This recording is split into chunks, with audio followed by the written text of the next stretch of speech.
তো হ্যালো প্রিয় বন্ধুগণ, কি অবস্থা আপনাদের? আশা করি সকলে ভালো রয়েছেন। আমিও বেশ মোটামুটি ভালো রয়েছি। আজ 28শে মে, বেশ শুনশান আবহাওয়ায় মামা ভাগিনা বিদ্যাপীঠ রয়েছে। ওই রকম কোনো ধরনের হইচই বা ক্লাস নেই। মামা ভাগিনা বিদ্যাপীঠ একবারে নিস্তব্ধ হয়ে রয়েছে। আসলে ঈদের ছুটির কারণে মামা ভাগিনা বিদ্যাপীঠ আপাতত 3 দিনের জন্য স্থগিত ঘোষণা করা হয়েছে। আগামী রোববার আবারও তার নিজ গতিতে চালু হবে।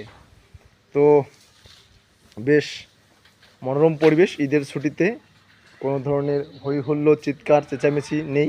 ক্লাসের যে চাহিদা এবং এগিয়ে আসা, সেটারও আসলে প্রতিযোগিতা নেই। চলতেছে ঠান্ডা আবহাওয়ায় সুন্দর মনোরম স্থগিত অবস্থা। তো বেশ ভালো রয়েছে। তো সকলে ভালো থাকবেন এবং এই ছুটিটাকে সকলে ভালো করে উপভোগ করুন। সকলকে ধন্যবাদ।